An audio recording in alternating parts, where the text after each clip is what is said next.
4 का पेपर। चलिए फिर स्टार्ट करते हैं बिना देरी किए हुए। ठीक है, देखो हमेशा याद रखना टाइम कभी भी ख़राब नहीं करना है, कंपटीशन बहुत ज़्यादा है। जीडी की तो बात ही छोड़ दो, 160 में से 160 नंबर लाना आसान बात नहीं है, जब पूरे में से पूरे आ गए तो बहुत बड़ी बात है। एक कार का प्रारंभिक मूल्य इतने रुपए है। कार के मूल्य में प्रत्येक वर्ष उसके प्रारंभिक मूल्य से 20% की कमी होती है, तो 2 वर्ष बाद उसका मूल्य क्या होगा? तो 15 गुणे में हमें 8 करना है, गुणे में 8 करना, 15 अट्ठे 120, 12 अट्ठे 96, कहीं लिखा है? आंसर आ गया। ठीक है, बस इसी तरीके से आपको करना है, जीरो वीरो दुनियादारी से कोई मतलब नहीं। 20% कम हुआ 80 हो गया, फिर 20% कम हो गया तो 80 हो गया। अब इसी को सॉल्व कर लिया, आंसर आ गया। अब भाई ऑप्शन में अगर 2 जगह लिखा होता 9600, 96,000, 96 लाख, तब हमको जीरो को वैल्यू देनी पड़ती, वैसे कोई ज़रूरत नहीं है। अब इसकी वैल्यू निकालनी है, सबसे पहले डिफरेंस करेंगे तो 12 से 6 गया 6, यानी कि 60 आ गया। 60 डिवाइड में आ जाएगा तो 12 पंजे 60 हो गया, 5 से 5 कैंसिल आउट, आंसर 3। अगला सवाल, एक दुकानदार एक फूलदान को 3500 रुपये में बेचता है। यदि फूलदान का क्रय मूल्य 2800 रुपये है तो लाभ परसेंटेज हमको बताना है। भाई जीरो से तो जीरो कट गया, रेशियो बना ले रहे हैं। 7 पंजे 35, 7 चौक 28 हो गया। ये हो गया हमारे पास सेलिंग प्राइस, ये हो गया कॉस्ट प्राइस। कितने का प्रॉफिट लिया? 1 रुपये का। किस पर लिया? 4 पर, गुणे में 100, आंसर क्या आ गया? 25%। अगला सवाल, अब इसमें देखो भाई एवरेज हमको दिया गया था 12.5, हमें निकालना था बाई का मान। अब एक चीज़ बताओ, एक तो सबसे सिंपल तरीका जोड़कर भाग करके उससे कर लेंगे, वो तो सबसे आसान तरीका होता है, कुछ ना है तो उसको लगा दो। बाकी डेविएशन मेथड, 12.5 तो सबके पास रहना चाहिए, तभी तो टोटल एवरेज इतना आया होगा 12.5। लेकिन ये भाई साहब प्लस का 4 लेके आ गए, और ये भाई साहब 3.5, वो भी माइनस का हो गया। अब यहाँ से अगर देखेंगे 10.5, यानी कि ये 2 कम लेके आए ना, किससे? सब इससे कंपेयर कर रहे हैं सभी को, यहाँ तो जीरो रहा। अब एक चीज देखो, इनको अगर हमने जोड़ा 3 2 5.5, यानी कि इतने का माइनस हो गया और इतने का प्लस हुआ, इन दोनों का डिफरेंस किया तो हमें 1.5 का नुकसान हो गया। यानी कि जो भी एवरेज था ना, वो हमें बनाने के लिए 1.5 को मेंटेन करना है। वो कहाँ से होगा? वो बाई करेगा, यानी कि बाई 12.5 तो लाएगा ही लाएगा, लेकिन 1.5 और एक्स्ट्रा लाएगा, तभी ये जो कम हो रहा ना वो मेंटेन हो पाएगा। तो 12 1 13, यानी कि बाई कितना लाया होगा? टोटल 14। अगला सवाल, सिंप्लीफाई, 3 दूनी 6, 6 चौक 24, ये तो बहुत आसान था। ए बी से 40% कम कुशल है। यदि बी एक हेलमेट 16 दिनों में बना सकता है तो उसी हेलमेट को बनाने में ए को कितने दिनों का समय लगेगा? तो 16 गुणे में, अब कौन बना रहा था? बी, यानी कि बी की इफिशियंसी 100 हो गई, और ए बी से 40% कम है, यानी कि 60 से भाग कर दो, बस खत्म हो गया। 20 तियां 60, 20 पंजे 100 हो गया, 16 पंजे 80, बटे में 3 हो गया। अब यही चीज़ आप ऐसे भी कर सकते हो, अगर ये इफिशियंसी इसकी 100 है तो इसकी 60 हो गई, ये क्या हो गई? इफिशियंसी। तो हमने 16 गुणे में 100 किया, ये टोटल वर्क हो गया। एक ही इफिशियंसी 60 थी, अब भाग कर लो, इस तरीके से लिख लो।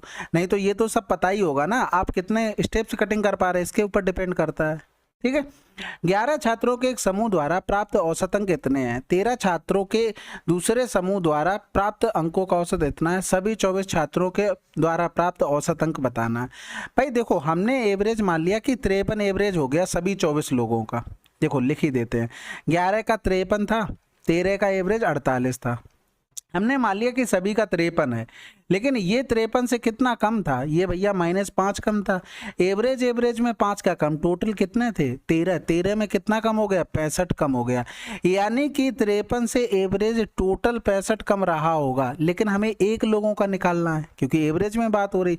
तो टोटल यहाँ पर कितने हो गए थे? 24 लोग या छात्र, बात वही है। तो 24 से हम इसमें भाग कर देंगे, बस इसी को हमें करना था अच्छे से।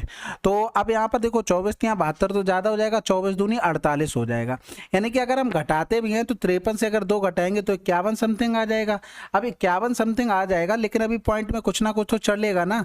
मान लो कुछ भी चला होगा, देखो जैसे 24 दूनी 48 किया तो 8 7 15, यानी कि ये बच गया जाके 17 बच गया, और फिर 24 छक्का 144 हो गया, और 24 सत्ते 168 हो जाएगा। तो हम इसको 6 बार कर लेते हैं, तो 53 माइनस का 2.6 कर देंगे, 53 से 3 गया 50.4, तो समथिंग ओवरऑल आ गया। मतलब कि फिक्स नहीं निकाला है, नहीं तो डिवाइड करना पड़ता है एग्जैक्ट, लेकिन हमें करना क्यों है एग्जैक्ट डिवाइड, हमें तो ऐसे ही दिमाग लगाना था भाई। 53 से 2 जा रहा है तब भी 51 बच रहा है, तो ये वाला तो ऑप्शन कैंसिल आउट हो गया। अब 2 से ज़्यादा तो घटाओगे, 3 घटा पाओगे, अब 4 थोड़ी ना घटा पाओगे। 3 अगर घटाते तो तब भी कितना आ जाता, 50 तक पहुंच जाते। तो आंसर तो यही आना था। आप इतना दिमाग लगाते 65 में भाग ही नहीं करना पड़ता किसी भी तरीके का। इसमें सिंप्लीफाई करना है, यहाँ पर देखो इसका भी स्क्वायर, इसका भी स्क्वायर, इसका भी स्क्वायर, यानी कि 196, 144, 169, 6 4 10, 10 9 19 हो गया, यहाँ से लगाए 10 4 14, 20 हो गया, 2 1 3, 1 3, 2 2 4 और 1 5 हो गया, यानी कि 509 कहीं लिखा है। अगला सवाल, 220 लीटर के मिश्रण में पानी और दूध का अनुपात इतना है। पानी और दूध का अनुपात इतना करने के लिए मिश्रण में कितना पानी मिलाया जाना चाहिए। क्या मिलाया जा रहा, पानी, यानी कि मिल्क तो सेम होना चाहिए दोनों जगह।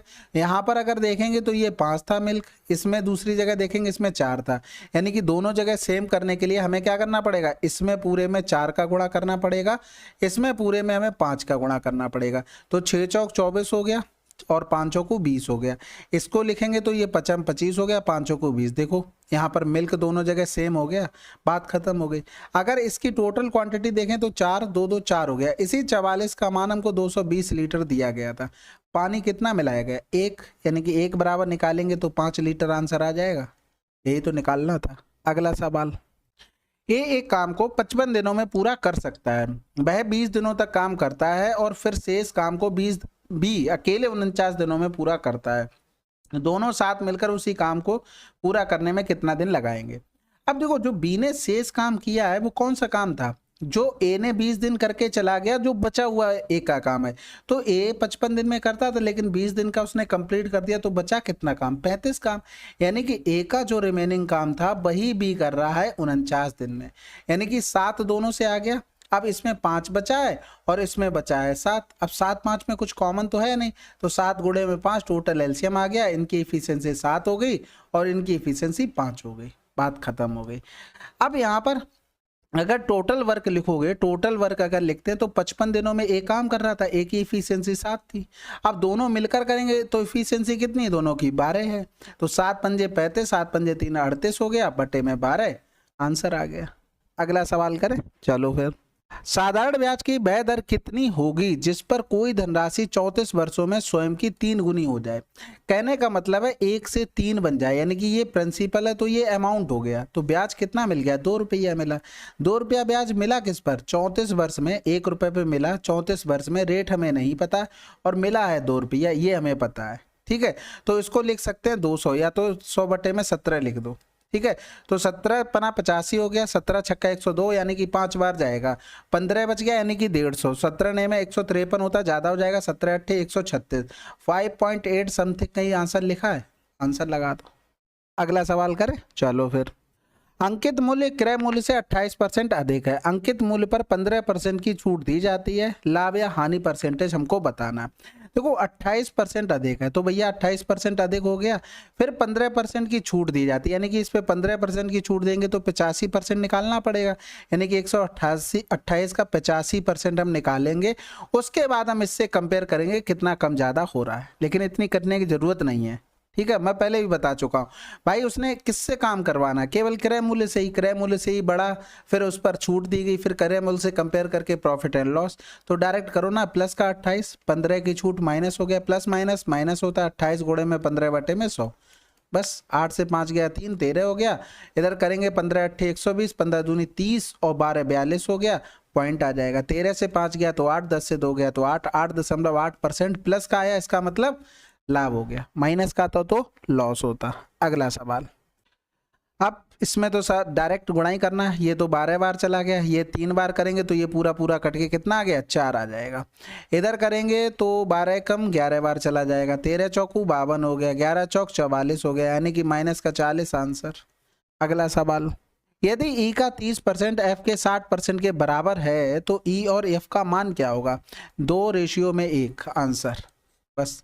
अब ऐसे लिख के नहीं करना आपको कि 30% लिख रहे हो फिर बराबर में f इंटू में 60% कर रहे हो, ये लिखने से भी टाइम जाता है। तो इतना लिख के करोगे तब तो फिर भैया क्या ही टाइम बचाओगे आप। और इस टाइप के सवाल आएंगे ज़रूर, ऐसा नहीं है कि इस बार जितना इजी आ गया वो अगली बार नहीं आएगा, आएगा, लेकिन 2-3-4 सवाल अच्छे होंगे कि वो कैलकुलेटिव बनाएंगे पेपर, ठीक है। तो इस हिसाब से करना है, ये सवाल पूछे जाएंगे आगे, ऐसा नहीं है कि नहीं पूछे जाएंगे। एक कार का विक्रय मूल्य 640 रुपये है। यदि कार को 60% की छूट पर बेचा जाता है तो कार का अंकित मूल्य क्या होगा। अब देखो 60% छूट, अगर अंकित मूल्य 100 होगा, इसी पर तो छूट दी जाएगी, तो 60% की अगर छूट दे दी तो बचा कितना, 40। इसी 40 का मान 640 दे दिया था, यानी कि 16 चौकू 64 होता है, 16 गुना था ये, हमको निकालना था अंकित मूल्य यानी कि 100 का मान, तो ये 1600 हो गया।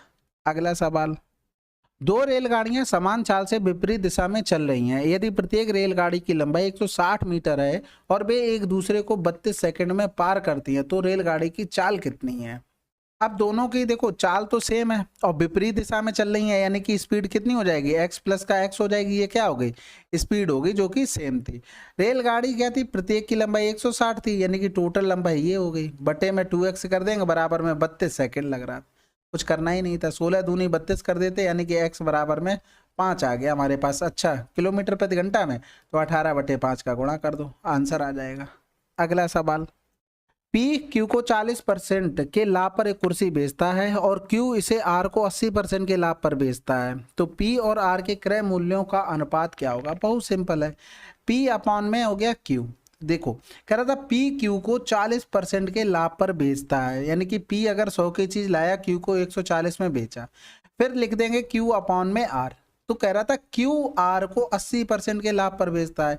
अब क्यू अगर 100 रुपए की चीज लाया है तो आर को वो 180 रुपए में बेचता है, ये हमारा रेशियो बना जाके, बस क्यू से क्यू कैंसिल हो गया, पी अपॉन में आर आ जाएगा, 2 जीरो से 2 जीरो ये कैंसिल आउट हो गया, और इधर ठीक है ना, हाँ ठीक है, तो ये 100 हो गया, 14 8 112 हो गया, और 14 एकम 14 11 25 हो गया। तो कितने का क्या निकालना था हमको, क्रय मूल्यों का अनुपात, तो आ तो गया, इस चीज को हम काट लेते हैं, 2 पंजे 10 हो गया, 2 एकम 2, 2 दूनी 4, 2 छक्के 12, 25 हो गया, 2 छक्के 12, 2 तिया 6, आंसर आ गया डायरेक्ट। ठीक है, अगला सवाल करें, चलो फिर। एक आदमी अपने आय का इतना खर्च करता है, उसकी आय में 30% की वृद्धि की जाती है, उसके व्यय में 25% की वृद्धि की जाती है, तो उसकी बचत में होने वाली वृद्धि का परसेंटेज बताना है। बहुत आसान सवाल है भाई। देखो इनकम हो गई और उसकी सेविंग हो जाएगी, उसका एक्सपेंडिचर हो जाएगा। अब अगर 100 रुपए है तो 58 वो खर्च कर दे रहा है, तो बचा कितना रहा भाई, 42 रुपए बचा रहा है। 30% की वृद्धि हो गई किसमें, आय में, 25% की वृद्धि हो गई व्यय में। बहुत बढ़िया बात, इसका हमें निकालना था, कुछ नहीं, इनका गुणा करो, 3000 हो गया, बराबर में कर दो, क्योंकि इनकम तो सेविंग प्लस एक्सपेंडिचर होता है तो बराबर करना पड़ेगा। ये 42x हो गया, प्लस में 25 अट्ठे 200, 25 पंजे 120 और 20 जोड़ देंगे तो 145 हो गया। अब इसको 14 50 को इधर ले आएंगे तो डिफरेंस कर लेते हैं, 0 हो गया, 10 से 5 गया 5, 9 से 4 गया 5, 2 से 1 गया 1, बटे में 42 हो गया, बराबर में x हो गया। तो 5 5 10 से 11, 2 से तो कट ही जाएगा, 2 दूनी 4, 2 एकम 2, 2 सत्ते 14, 1 बच गया, 2 सत्ते 14, 2 पंजे 10 हो गया। अब ऑप्शन का सहारा लेते हैं भाई, सबसे बड़ा क्या लिखा है, 6 लिखा है, तो 21 छक्का 126 होता है, 126 हो जाएगा, तो ये तो बहुत ज्यादा हो जाएगा। अभी तो हम पहले 77 में भाग करेंगे ना कि उससे चले जाएंगे, तो ये हटा दो, फिर 21 पंजे ये भी हटा दो, 21 चौक 84, 77 से बड़ा हटा दो, 21 तिया 63, आंसर लगा दो, क्योंकि 77 से छोटा है 63, आंसर लगा दो, बात खत्म, कुछ भी करने की जरूरत नहीं है आपको। अगला सवाल, एक कक्षा में 38% लड़के और लड़कियों की संख्या 31 है, तो लड़कों की संख्या कितनी होगी। भाई देखो टोटल 100 लोग रहे होंगे, 38 अगर बॉयज हो गए तो बची हुई हमारे पास 62 ये लड़कियां रही होंगी, इन्हीं का मान हमें 31 दे दिया था, यानी कि 1/2 हो रहा था, इसका भी 1/2 कर देंगे तो कितना हो जाएगा, 19 लड़के हो जाएंगे। अगला सवाल, एक घन की भुजा की लंबाई इतना है, घन का पार्श्वपृष्ठीय क्षेत्रफल पूछा है, यानी कि lateral surface area, total surface area नहीं, लेटरल। तो कितनी दीवारें होती, 4 दीवारों का एरिया पूछा है, छत को और फर्श को छोड़कर पूछा है, तो 4 गुणे में 169 हो गया, 4 नेम 36 हो गया, 4 छंग 24 और 3 27 हो गया, 4 एकम 4 और 2 6 हो गया, यानी कि 676 सेंटीमीटर स्क्वायर। ठीक है, चलिए ये 23 की चौथी शिफ्ट थी, 20 क्वेश्चन हमने समाप्त कर लिए।